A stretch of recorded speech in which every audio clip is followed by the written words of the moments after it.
Herkese tekrar merhaba arkadaşlar. Ben İlknur Dökmez. Takı Tasarım, Schmuck Design und Herstellung YouTube kanalıma hoş geldiniz. Geçen hafta anlattığım ikisi bir arada tekniğinin bu hafta ikinci bölümünü çekeceğim. Bilekliğimiz bitmiş durumda ve tezgahtan çıkarttım. Ben ayrı ayrı küçük birkaç tane daha yapmıştım. Biri çocuklar için, biri de gençler için. Size bu hafta nasıl kapaması yapılır kısa olarak onları size göstermek istiyorum. Böyle makrome olarak bir uygulama yaptım. Asansör kapama uyguladım. Makrome ile birlikte. Burada da öyle. Sadece kaydırarak açıp kapatıyorsunuz. Ayrıca ikisi bir arada dokuma tezgahının yapımı ve ikisi bir arada dokumasının videolarına ulaşmak istiyorsanız sağ üst köşedeki linke tıklayarak oradan ulaşabilirsiniz. Şimdi gerekli olan malzemeleri tekrar söyleyeyim. Kullandığımız makrome ipinden bir parça daha lazım. Aşağı yukarı herhalde 20 santim ya da 22 santim boylarında. Ben de evde böyle metal bir mandal oluyor dosyalarda falan kullanmak için, notlar için. Böyle iki ucunu bu şekilde birini bir tarafa atıyoruz ve bu mandalı bunu yapmadan da tabii ki bu şekilde sıkıştırmadan da örebilirsiniz. Tutamayanlar için bir fikir olarak sunmak istedim.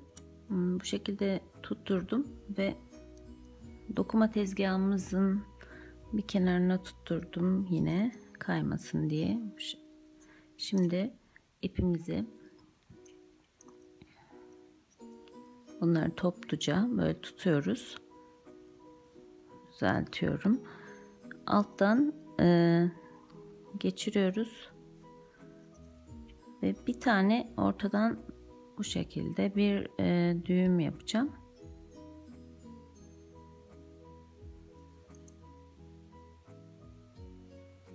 Şöyle yapayım ki ortalı olsun. Evet, bunu sıkalım şimdi.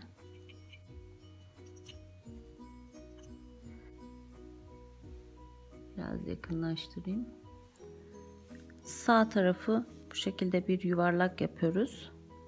Biliyorsunuz düz makrome. Sol tarafı da bu alttaki ipin üstüne atıyoruz ve şuradan en alttan geçirip şu ortadan geri bu şekilde bir geçirip düğüm atacağız.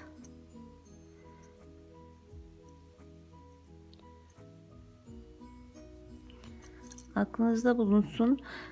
Eğer nerede kaldım diye düşünüp şaşırırsanız şöyle biraz daha yakınlaştırıp her zaman şu kısımlara bakın. Düğüm attıktan sonra bir taraf böyle çizgi gibi kenarı, bir tarafta yukarı doğru, yani ortasından sanki ip çıkıyormuş gibi. Yani burasından her zaman, bu çizgiden her zaman başlayacağız ki düzgün olsun. Hep aynı tarafa yaparsak ya da farklı eğrilikler oluşabilir makromede. Tekrar böyle bir yuvarlak yapıyoruz. Bunu böyle üstüne alıyoruz.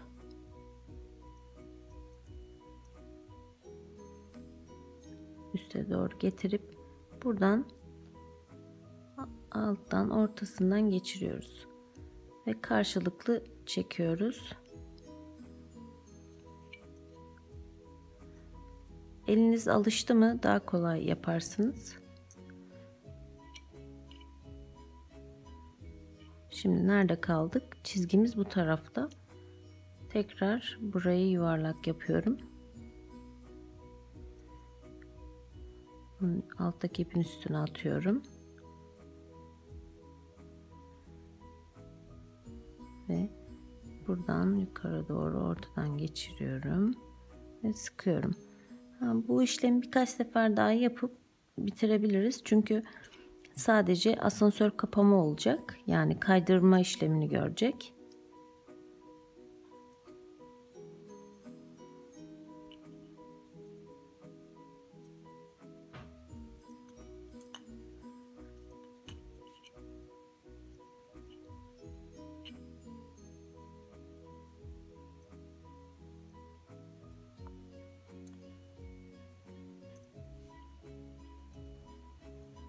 Sanırım bu kadar yeterli.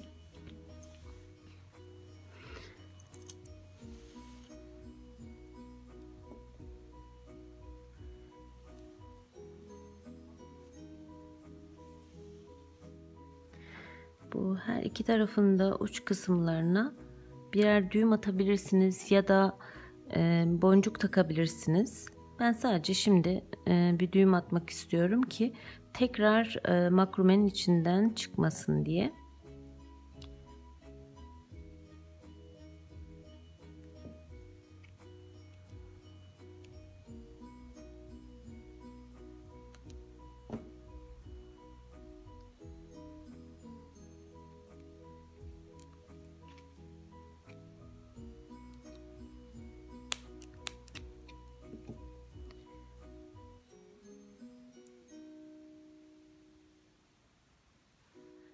Her iki tarafı da düğüm attım. Şu kısımdan çıkma olmasın diye. Şimdi bu kısımları kesiyoruz ve yakmamız gerekiyor. Ben şöyle biraz kestim buradan.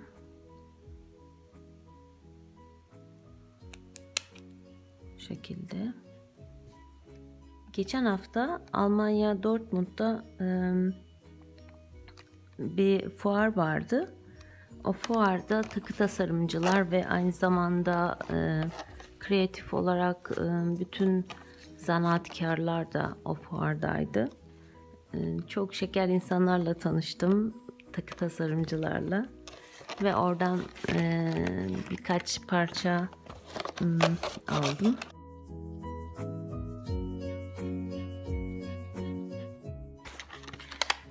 Bu şekilde çok güzel parçalarımız var.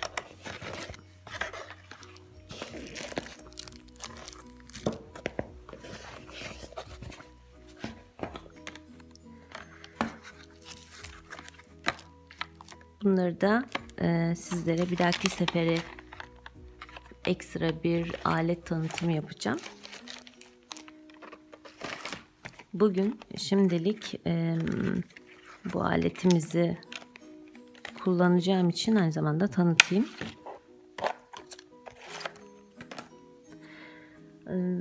Böyle yakıcı bir aletimiz var. Pille çalışıyor.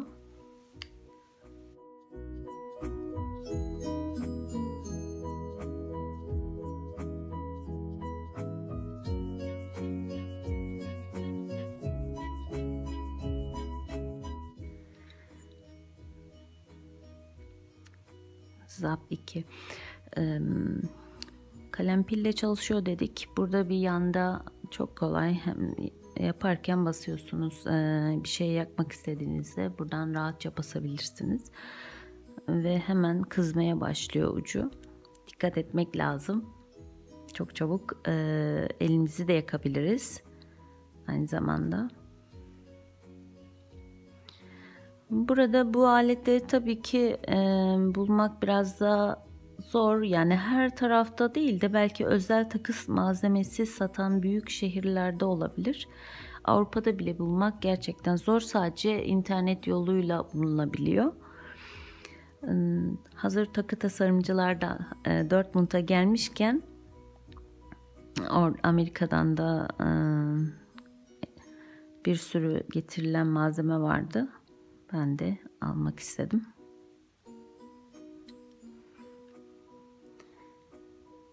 Şimdi burayı böyle basıyorum. Şöyle yapıp kestik onu biraz daha.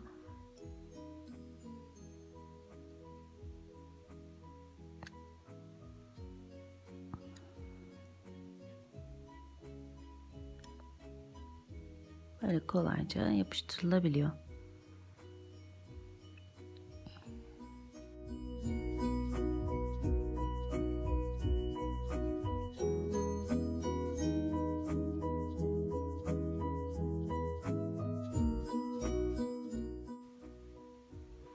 Evet.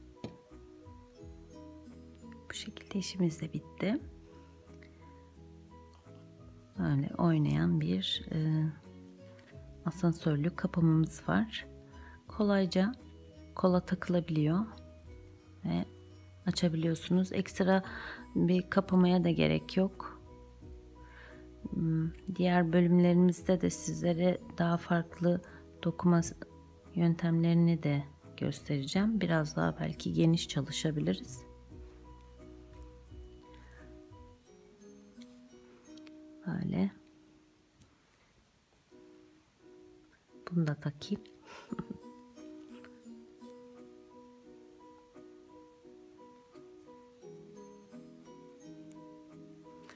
Bu küçük çocuklar için. O yüzden bunu takamayacağım. Böyle güzel oldu. Beni izlediğiniz için teşekkür ederim. Bir dahaki bölüme tekrar görüşmek üzere diyelim. Sevgiyle kalın.